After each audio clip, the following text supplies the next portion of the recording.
ओम शांति। अॼु जी मेरी तारीख़ आहे 5/5/2025। मिठा मिठा बाप दादा चवनि था मीठे मीठे ॿार सदा हिन नशे में रहो कि संगम युगी ब्रह्मण आहियूं। असां ॼाणंदा आहियूं जी बाबा खे सभु पुकारनि था, उहो बाबा असांजे सम्मुख आहे।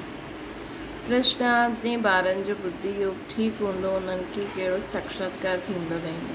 उत्तर आहे सतयुगी नई राजधानी में छा थींदो। कीअं असां स्कूल में पढ़णु वेंदासीं, पोइ राज्य हलाईंदासीं। इहे सभु साक्षात्कार जीअं जीअं नज़दीक ईंदा वेंदा त उन्हनि खे थींदो रहंदो। परंतु जंहिंजो बुद्धि योग ठीकु आहे, जो पंहिंजे शांतीराम सुखधाम खे यादि कंदा आहिनि, धंधा दौरी कंदे बि हिकु बाप जी यादि में रहंदा आहिनि, उन्हनि खे इहे सभु साक्षात्कार थींदा। गीता ओम नमो शिवाय। ओम शांति। भक्ति मार्ग में जो बि सत्संग आदि थींदा आहिनि, उन्हनि में जो सभु ॻाल्हि, उन्हनि में त सभु विया ई हूंदा न। हुते या त चईंदा चओ सभु वाहेगुरु या राम नाम ॿुधाईंदा। हिते ॿारनि खे कुझु बि चइण जी दरकार न आहे। हिकु ई बार चई छॾियो, घड़ी घड़ी चइण जी दरकार न आहे। बाप बि हिकु, हुननि जो चइणो बि हिकु। छा चईंदा आहिनि ॿार मामेकम यादि करो। पहिरियों सिखी करे पोइ अची करे हिते वेंदा आहिनि। पहिरियों सिखी ईंदा आहिनि पंहिंजे पंहिंजे सेंटर तां। असांजे बाप जा ॿार आहियूं, उन्हनि खे यादि करिणो आहे। इहे बि तव्हां हाणे ब्रह्मा द्वारा ॼाणियो आहे कि सभी आत्माउनि जो बाबा उहो हिकु ई आहे। दुनिया इहे न ॼाणंदी आहे। तव्हां ॼाणंदा आहियो असां सभु उन बाप जा ॿार आहियूं। उन्हनि खे सभी गॉड फादर चईंदा आहिनि। हाणे फादर चईंदा आहिनि कि मां साधारण तन में तव्हांखे पढ़ाइण लाइ ईंदो हुअमि। तव्हां ॼाणंदा आहियो बाबा इन्हनि में आया आहिनि, असां उन्हनि जा ठहिया आहियूं। बाबा ई अची करे पदट खां पावन ठहिण जो रास्तो ॿुधाईंदा आहिनि। इहे सॼो ॾींहुं बुद्धि में रहंदो आहे न कि बाबा अची करे असांखे पावन ठहिण जो रास्तो था ॿुधाइनि। इहे शिव बाबा जी संतान त सभी मनुष्य आत्मा आहिनि, परंतु ॼाणंदा आहियो ॿियो कोई, तव्हां ई ॼाणंदा आहियो, ॿियो कोई न ॼाणंदो आहे। तव्हां ॿार सम्झंदा आहियो असां आत्मा आहियूं। असांखे बाप फरमान करे अथई कि मूंखे यादि करो, मां तव्हांजो ॿेह जो बाप आहियां। सभु चिल्लाईंदा रहंदा आहिनि कि पतित पावन अचो। असां पतित ठहिया आहियूं। इहा देह न चईंदी आहे, आत्मा हिन शरीर द्वारा चईंदी आहे पतित पावन अचो, मां पतित थी वई आहियां। 84 जन्म भी आत्मा वठंदी आहे। इहे बुद्धि में रहणो खपे कि असां सभु एक्टर्स आहियूं, सभु आत्मा एक्टर्स आहियूं। बाबा असांखे हाणे त्रिकालदर्शी ठाहियो अथई, आदि मध्य अंत जो ज्ञान ॾिनो अथई। बाबा खे ई सभु सॾु कंदा आहिनि। हाणे बि उहे चईंदा रहंदा आहिनि कि अचो। ॿियो तव्हां संगम युगी ब्रह्मण चईंदा आहियो, बाबा आयल आहिनि। दुनिया वारा चवनि था अचो, असां चयूं था बाबा आयल आहिनि। हिन संगम युग खे बि तव्हां ॼाणंदा आहियो। हिन संगम युग खे बि असां ॼाणंदा आहियूं। इहो पुरुषोत्तम संगम युग आहे न। पुरुषोत्तम युग ॻाल्हि आहे। पुरुषोत्तम युग थींदो ई आहे कलयुग जे अंत, सतयुग जे आदि जे विच में। सतयुग में सत पुरुष, कलयुग में कूड़ा पुरुष रहंदा आहिनि। सतयुग में जो थी करे विया उन्हनि जा चित्र आहिनि। सभिनि खां पुराणे ते पुराणो चित्र इहो आहे। इन्हनि सां पुराणो कोई चित्र न आहे। लक्ष्मी नारायण जो ईअं त ॾाढा मनुष्य फालतू चित्र ठाहींदा आहिनि, है न। इहे तव्हां ॼाणंदा आहियो केरु केरु थी करे वियो। जीअं हेठि अंबा जो चित्र ठातो आहे अथवा काली जा चित्र ठाहिया आहिनि, त अहिड़ी भुजायूं वारी त थी न सघंदा आहिनि। अंबा खे बि 2 भुजायूं हूंदियूं आहिनि। मनुष्य त वञी करे हथ जोड़ंदा आहिनि, पूजा आदि कंदा आहिनि। भक्ति मार्ग में अनेक प्रकार जा चित्र ठहियल आहिनि। मनुष्य जे मथां ई भिन्न भिन्न प्रकार जी सजावट कंदा आहिनि त रूप बदिली वेंदो। मनुष्य जे मथां ई भिन्न भिन्न प्रकार जी सजावट त रूप बदिली वेंदो आहे। इहे चित्र आदि वास्तव में कोई आहे न, है न। इहे जो भक्ति मार्ग जा चित्र आहिनि, इहे सभु भक्ति मार्ग आहे। हिते त मनुष्य लूला लंगड़ा निकिरंदा रहंदा आहिनि। सतयुग में ईअं न थींदो। सतयुग में सतयुग खे बि तव्हां ॼाणंदा आहियो, आदि सनातन देवी देवता धर्म हुयो। हिते त ड्रेस ॾिसो, हर हिक जी पंहिंजी पंहिंजी केतिरी वैराइटी प्रकार जी ड्रेसिस हूंदियूं आहिनि न हिते। हा, हिते हुते त यथा राजा रानी तथा प्रजा। जेतिरो नज़दीक ईंदा वेंदव तव्हांखे पंहिंजी राजधानी जी ड्रेस शादी जो बि साक्षात्कार थींदो रहंदो। ॾिसंदा रहंदा, असां हीअं स्कूल में पढ़ंदासीं, हीअं कंदासीं, ॾिसंदा बि उहा जंहिंजी बुद्धि योग सुठो आहे। पंहिंजे शांतिधाम सुखधाम खे यादि करो। धंधा धोरी त करिणो ई आहे न, भक्ति मार्ग में धंधो आदि त कंदा ई आहियो। ज्ञान कुझु बि न हुयो, ये सभु भक्ति आहे। बाबा चवंदे ही सभु भक्ति आहे। उन्हनि खे चईंदासीं भक्ति जो ज्ञान, उहा इहे ज्ञान ॾेई न सघनि कि तव्हां विश्व जा मालिक कीअं ठहो। हाणे त हिते पढ़ी करे भविष्य में विश्व जा मालिक ठहींदा आहियूं। हिते असां पढ़ंदा आहियूं, भविष्य में विश्व जा मालिक ठहींदा आहियूं। तव्हां ॼाणंदा आहियो इहा पढ़ाई आहे ही नई दुनिया अमर लोक जे लाइ। हिते असां पढ़ाई कंदा आहियूं, पोइ भविष्य में असां विश्व जा मालिक ठहींदासीं। तव्हां ॼाणंदा इहा पढ़ाई आहे ही नई दुनिया अमर लोक जे लाइ। बाक़ी कोई अमरनाथ ते शंकर पार्वती खे अमर कथा न ॿुधाई, उहो त शिव शंकर खे हिकु मिलाए ॾींदा आहिनि।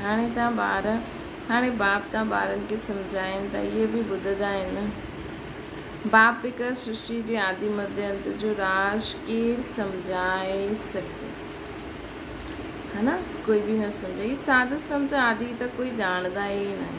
जीअं तव्हां गृहस्थ व्यवहार में रहंदा आहियो वैसे हीअ बि आहे। ड्रेस आदि सभु उहो ई आहे। जीअं घर में माउ बाप ॿार हूंदा आहिनि, फ़र्क़ु कुझु न।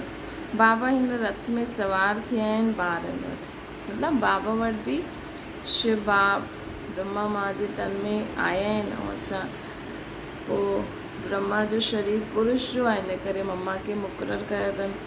ऐं असां सभु ॿार आहियूं, बसि फ़र्क़ु थोरी आहे। बाबा हिन रथ ते सवार थी ईंदा आहिनि ॿारनि वटि। इहे भाग्यशाली रथ घायल आहे न, कॾहिं बैल ते सवारी बि ॾेखारींदा आहिनि। मनुष्य उल्टो सम्झी वरितो आहे। भक्ति मंदिर में कॾहिं बैल थी सघंदो आहे छा? श्री कृष्ण त प्रिंस आहे, उहो थोरी बैल ते वेहींदो। भक्ति मार्ग में मनुष्य ॾाढा मूंझल आहिनि, भक्ति में ॾाढा उल्टा सुल्टा चित्र ठाहे छॾिया अथनि न। भक्ति मार्ग में मनुष्य ॾाढा मूंझल आहिनि। मनुष्यनि जो आहे ही भक्ति मार्ग जो नशो, हुननि जो भक्ति मार्ग जो नशो आहे। तव्हां असांजो आहे ज्ञान मार्ग जो नशो। तव्हां चईंदा आहिनि संगम ते बाबा असांखे पढ़ाइनि था। तव्हां हिन नई दुनिया में आहियो, परंतु बुद्धि सां ॼाणंदा आहियो असां ब्रह्मण संगम युगी आहियूं। बाक़ी सभु मनुष्य कलयुग में आहिनि। इहे अनुभव जी ॻाल्हियूं आहिनि। बुद्धि चईंदी आहे असां कलयुग खां हाणे निकिरी आया आहियूं, मतिलबु हुन दुनिया खां मरी विया आहियूं। चईंदा आहिनि न भॻवानु मुर्दे खे ज़िंदा कंदो आहे, त असां हुन दुनिया में त वैसे ई माण्हू मरियल आहिनि, कुझु ॼाणंदा ई न आहिनि। त वैसे त हुन दुनिया मां मरी करे हाणे असां मुर्दा थी वियासीं। पोइ बाबा अची करे असांखे हाणे ज़िंदो कयो अथई पंहिंजी पहचान ॾेई करे। बाबा आयल आहिनि। हीअ पुराणी दुनिया ई बदिलण वारी आहे न, इहा असांजी बुद्धि में आहे। ॿियो कोई ॼाणंदो न आहे। भले हिकु ई घर में रहण वारा हिकु ई परिवार जा आहिनि, उन्हनि में बि बाप चईंदो असां संगम युगी, ॿार चईंदो असां कलयुग में आहियूं। वंडर आहे न। ॿार ॼाणंदा आहिनि असांजी पढ़ाई पूरी थींदी त विनाश थींदो। विनाश थियणु ज़रूरी आहे। तव्हां में बि कोई ॼाणंदा आहिनि। अगरि इहे सम्झे दुनिया विनाश थियणी आहे त नई दुनिया जे लाइ तयारी में लॻी वञनि। तव्हां में बि कोई ॼाणंदा आहिनि, मतिलबु पूरी रीति सुठी रीति जेका ॼाणंदा आहिनि उहो थोरा सां, उहो सम्झंदा आहिनि की असांखे पूरी पढ़ाई पढ़णी आहे, असांजी पढ़ाई पूरी थी ऐं विनाश थियो। तव्हां में बि कोई ॼाणंदा आहिनि। अगरि इहे सम्झे दुनिया विनाश थियण वारी आहे त नई दुनिया जे लाइ तयारी में लॻी वञनि, बैग वैगेस तयारु करे वठनि। बाक़ी थोरो समय आहे। बाबा जो त ठही आहे, भूख मरंदव त बि पहिरियों बाबा पोइ ॿार। ॾिसो बाबा चई पहिरियों मुते ईंदी, ये त बाबा जो भंडारो आहे त शिव बाबा जे भंडारे सां खाईंदा आहियो। ब्रह्मा ब्राह्मण भोजन ठाहींदा आहिनि, इन करे ब्रह्मा भोजन चइबो आहे। असां ब्रह्मा बाबा जा ॿार ब्राह्मण आहियूं त असां ब्राह्मण भोजन ठाहींदा आहियूं, इन करे ब्रह्मा भोजन चइबो आहे। जो पवित्र ब्राह्मण आहिनि यादि में रही करे ठाहींदा आहिनि। सवाइ ब्राह्मणनि जे शिव बाबा जी यादि में कोई रही न सघंदो। उहे ब्राह्मण थोरी शिव बाबा जी यादि में रहंदा आहिनि। शिव बाबा जो भंडारो इहो आहे। जीअं हिते ब्राह्मण भोजन ठाहींदा आहिनि, ब्राह्मण योग में रहंदा आहिनि, पवित्र त आहे ई न, बाक़ी योग जी ॻाल्हि आहे। हिते ब्राह्मण भोजन ठाहींदा आहिनि, ब्राह्मण योग में रहंदा आहिनि। ब्राह्मण पवित्र त आहे नी, बाक़ी यादि में रही करे भोजन ठाहिणो आहे। इन में महिनत लॻंदी आहे, गपोड़ा हली न सघे। ईअं कोई चई न सघंदो कि मां संपूर्ण योग में आहियां वा 80% योग में आहियां, कोई बि चई न सघे। ज्ञान बि खपे। तव्हां ॿारनि में योगी उहे आहिनि जो पंहिंजी दृष्टि सां ई कंहिंखे शांति करे छॾनि। इहे बि ताक़त आहे, हिकदमि सन्नाटो थी वञे। जॾहिं तव्हां अशरीरी थी वेंदा आहियो त बाप जी यादि में रहंदा आहियो, त इहे ई सची यादि आहे। पोइ इहे प्रैक्टिस करणी आहे। असांजी दृष्टि सां सभु शांत थी वञे, त इहे प्रैक्टिस त बाबा चवनि था हिकदमि सन्नाटो थी वञे। जॾहिं तव्हां अशरीरी ठही वेंदा आहियो त बाप जी यादि में रहंदा आहियो, त इहे ई सची यादि आहे। वरी खां इहे प्रैक्टिस करणी आहे। जीअं तव्हां हिते यादि में वेंदा आहियो न, इहे प्रैक्टिस कराइबी आहे। पोइ बि जॾहिं कोई यादि में न रहंदा आहिनि, पोइ बि सभु कोई यादि में न रहंदा आहिनि, पोइ बि सभु कोई यादि में न रहंदा आहिनि। किथे किथे बुद्धि भॼंदी रहंदी आहे, किथे किथे बुद्धि भॼंदी रहंदी आहे। त चेक करो असांजी बुद्धि काॾे काॾे भॼे थी, त उहो बि नुक़सानु करे वठंदी आहे न। हिते संधि ते विहारणु उनखे खपे जो सम्झे कि असां ड्रिल टीचर आहियूं, बाप जी यादि में साम्हूं वेठा आहियूं। बुद्धि योग ॿियो तरफ़ न वञे, सन्नाटो थी वञे। जेको यादि कराईंदो आहे न, उन जे लाइ बाबा चवनि था तव्हां अशरीरी मतिलबु एग्ज़ाम उन जे लाइ चवनि था, लेकिन असां सभिनि खे ईअं करिणो आहे। तव्हां अशरीरी ठही वेंदा आहियो, ॿियो बाप जी यादि में रहंदा आहियो। इहा सची यादि आहे न। सन्यासी बि शांती में वेहींदा आहिनि, उहो कंहिंजी यादि में रहंदा आहिनि। उहो कोई रियल यादि न आहे। कोई खे फ़ाइदो न थींदो उन्हनि जी यादि सां। बल्कि कॾहिं कॾहिं उन्हनि खे शक्ति मिलंदी, थोरी बहुत फॉलोअर्स खे ॾींदा, लेकिन बाबा जी शक्ति में त केॾी प्योरिटी आहे। बाबा जी यादि में उन्हनि जी त मिक्स चैरिटी अलाए कंहिंखे यादि कंदा आहिनि त छा कंदा आहिनि, कोई फ़ाइदो न आहे। उहो सृष्टि खे शांत न करे सघंदा आहिनि। बाप खे ॼाणंदा ई न आहिनि, ब्रह्म खे ई भॻवानु सम्झंदा आहिनि। उहो त आहिनि ई, उहो त सोचता आहिनि न कि ब्रह्म ई भॻवानु आहे, परंतु ईअं त आहे न। हाणे तव्हांखे श्रीमत मिलंदी आहे, हाणे असांखे श्रीमत मिलंदी आहे, मामेकम यादि करो। तव्हां ॼाणंदा आहियो असां 84 जन्म वठंदा आहियूं। हर जनम में थोरी थोरी कला कमु थींदी वेंदी आहे। जीअं चंद्रमा जी कला कमु थी वेंदी आहे न, ॾिसण सां एतिरो मालूम थोरी पवंदो आहे। हाणे कोई बि संपूर्ण ठहियो न आहे, हाणे कोई बि संपूर्ण ठहियो न आहे। अॻियां हली तव्हांखे साक्षात्कार थींदा। आत्मा केतिरी नंढी आहे, उन्हनि खे बि उनजो बि साक्षात्कार थी सघंदो आहे। न त बच्चियूं कीअं ॿुधाइनि कि हिननि में लाइट कम आहे, हिन में जास्ती आहे। दिव्य दृष्टि सां आत्मा खे ॾिसंदा आहिनि। इहे बि सभी ड्रामा में नूंद आहे। मुंहिंजे हथ में कुझु न आहे, सभु कुझु बाबा ॿुधाए करे बाबा चवनि था इहे सभु ड्रामा में नूंद आहे। बाबा त चवंदा आहिनि न मां ड्रामा मूंखां कर्म कराईंदो आहे, ड्रामा बि मूंखां कराईंदो आहे। इहे सभु ड्रामा अनुसार हलंदो रहंदो। भोग आदि सभु ड्रामा में न हूंदा, सेकेंड बाय सेकेंड एक्ट थींदी आहे। हाणे बाप शिक्षा ॾींदा आहिनि कि पावन कीअं ठहिणो आहे, बाप खे यादि करिणो आहे। केतिरी नंढी आत्मा आहे जो पतित ठही वेंदी आहे, पोइ पावन ठहिणी आहे न। त हिन ते असां वीचार करे सघंदा आहियूं, असांजी एतिरी नंढी आत्मा कीअं उहो कारी थी वेंदी आहे, पतित थी वेंदी आहे। मतिलबु पोइ कीअं बाबा हुनखे हुनजो पतितपनो पूरो ख़तमु करे हुनखे चमकंदो उहो हीरो ठाहे छॾींदा आहिनि। वंडरफुल ॻाल्हि आहे न। कुदरत चईंदा आहिनि न, बाबा सां तव्हां सभु कुदरती ॻाल्हियूं ॿुधंदा आहियो। सभिनि खां कुदरती ॻाल्हि आहे आत्मा ऐं परमात्मा जी, जो कोई ॼाणंदा ई न आहिनि। ऋषि मुनि आदि कोई न ॼाणंदा आहिनि।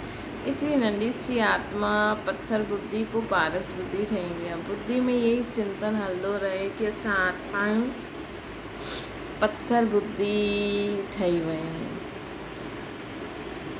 बुद्धि में यही चिंतन हलंदो रहे कि असां आत्मा पत्थर बुद्धि हुया ठही वियासीं। हाणे बाबा असांजी बुद्धि खे पारस था ठाहिनि। हाणे बाबा असांजी बुद्धि खे पारस था ठाहिनि। लौकिक रीति त बाप बि वॾो, पोइ टीचर बि, गुरू बि वॾो मिलंदो आहे। इहे त हिकु बिंदी बाप टीचर गुरू आहे। सॼो कल्प देहदारियुनि खे यादि कंदा आहियो। हाणे बाप चईंदा आहिनि मामिकम यादि करो। तव्हांजी बुद्धि खे केतिरो महीन ठाहींदा आहिनि न बाबा। असांजी बुद्धि खे केतिरो महीन ठाहींदा आहिनि। विश्व जो मालिक ठाहिणु कोई कम ॻाल्हि आहे छा? इहे बि कोई ख़्यालु न कंदा आहिनि कि असां लक्ष्मी नारायण सतयुग जा मालिक कीअं ठहिया आहियूं। तव्हां बि नंबरवार पुरुषार्थ अनुसार ॼाणंदा आहियो। नयो कोई हिननि ॻाल्हियुनि खे सम्झी न सघे, पहिरियों मोटे रूप में सम्झे, पोइ महीनता में वञे। बाप बिंदी, पोइ उहो एतिरो वॾो लिंग रूप ठाहे ॾींदा आहिनि। मनुष्यनि ॾाढा वॾा चित्र ठाहे छॾिया आहिनि, परंतु ईअं आहे न। मनुष्यनि जो शरीर त इहे ई थींदो आहे न। भक्ति मार्ग जो छा वेही ठातो अथनि। मनुष्य केतिरा मुंहिंजी आहिनि। मतिलबु मनुष्य जो शरीर त इहे ई आहे, 2 हथ 2 पेर 2 अखियूं 2 कन। लेकिन दुनिया में माण्हुनि छा ठातो। मनुष्य केतिरा मुंहिंजी आहिनि। बाप चईंदा आहिनि जो पास थी वियो उहो पोइ वरी थींदो। हाणे तव्हां बाप जी श्रीमत ते हलंदा आहियो। हाणे असां बाप जी श्रीमत ते हलंदा आहियूं। इनखे बि बाबा श्रीमत ॾिनी अथई, साक्षात्कार करायो आहे न। इन्हनि खे बि बाबा श्रीमत ॾिनी अथई। शिव बाबा, ब्रह्मा बाबा खे श्रीमत ॾिनी आहे, साक्षात्कार करायो न। ताकी असां बादशाही ॾींदा आहियूं। हाणे हिन सर्विस में लॻी वञो, पंहिंजो वर्सो वठण जो पुरुषार्थ करो। इहे सभु छॾे ॾियो। त इहे बि निमित ठहिया ब्रह्मा बाबा। सभु त ईअं निमित न ठहींदा। जंहिंखे नशो चढ़ंदो उहो अची करे वेही रहंदा। जेके नशो चढ़ियो उहो अची करे वेही रहंदा। असांखे त राजा ई मिलंदी आहे, पोइ इहे पाई पैसो छा कंदासीं।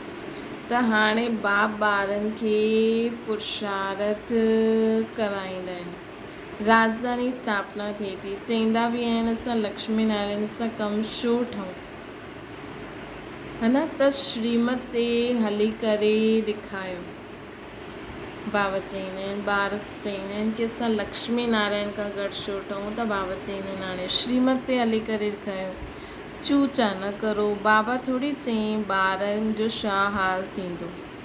ब्रह्मा बाबा, अच्छा एक्सीडेंट थिए, अचानक कोई मरी वेंदो त छा बुख रहंदो। कोई न कोई मित्र संबंधी आदि ॾींदा आहिनि खाइण लाइ। हिते ॾिसो बाबा पुराणी झोपड़ी में रहंदा आहिनि। तव्हां ॿार अची करे महलनि में रहंदा आहियो। बाबा चईंदा ॿार सुठी रीति रहनि, खाइनि पीअनि। जो कुझु बि न खणी अचो उन्हनि खे बि सभु कुझु सुठी रीति मिलंदो आहे। अगरि कोई यज्ञ में ॾिए बि न त बि उन्हनि खे ॾाढो सुठी रीति मिलंदो आहे।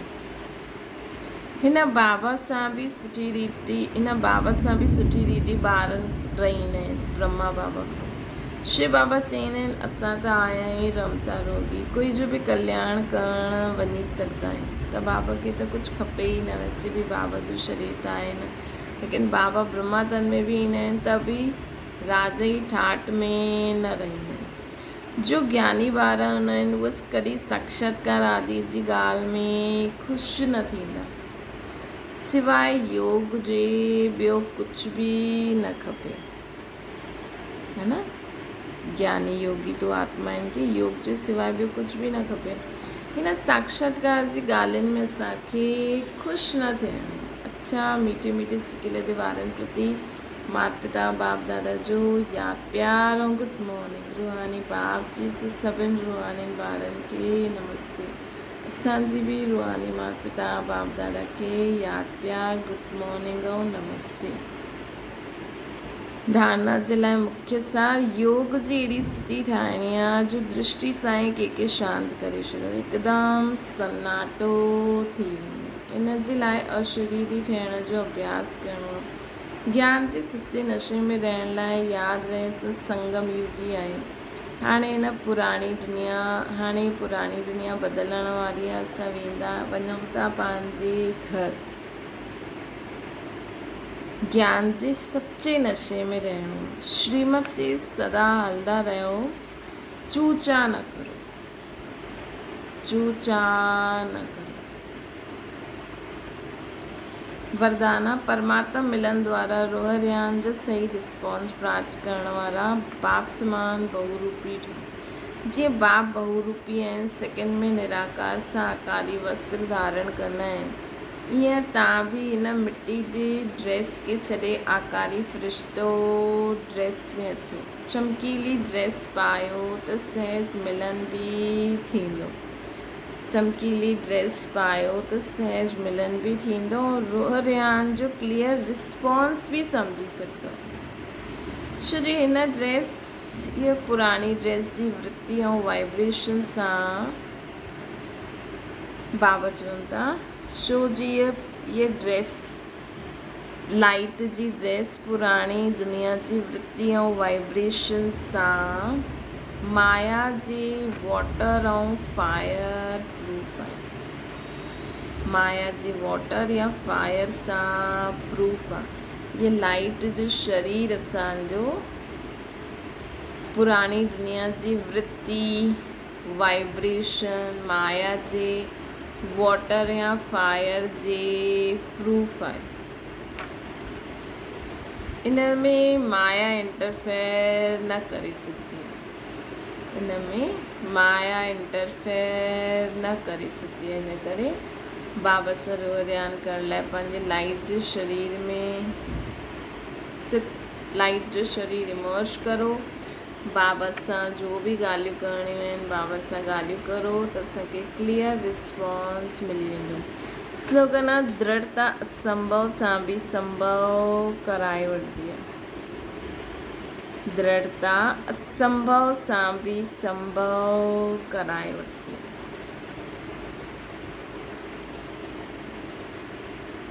अव्यक्त इशारो, रूहानी रॉयल्टी ऐं प्योरिटी जी पर्सनैलिटी धारण करो। ब्रह्म कुमार जो अर्थ ई आहे सदा प्योरिटी जी पर्सनैलिटी ऐं रॉयल्टी में रहणु। यही प्योरिटी जी पर्सनैलिटी विश्व जी आत्माउनि खे पंहिंजी तरफ़ आकर्षित कंदी। यही प्योरिटी जी रॉयल्टी धर्मराजपुरी में रॉयल्टी ॾियण सां छुड़ाईंदी। अहिड़ी रॉयल्टी जे अनुसार भविष्य रॉयल फैमिली में असां अची सघंदासीं। जिस शरीर जी पर्सनैलिटी देहबान में लाहींदी आहे, ईअं प्योरिटी जी पर्सनैलिटी देही अभिमानी ठाहे बाप जे समीप लाहींदी आहे। प्योरिटी जी पर्सनैलिटी देही अभिमानी ठही बाप जे समीप लाहींदी। अच्छा, ओम शांति। बाबा की याद करो।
ओम शांति।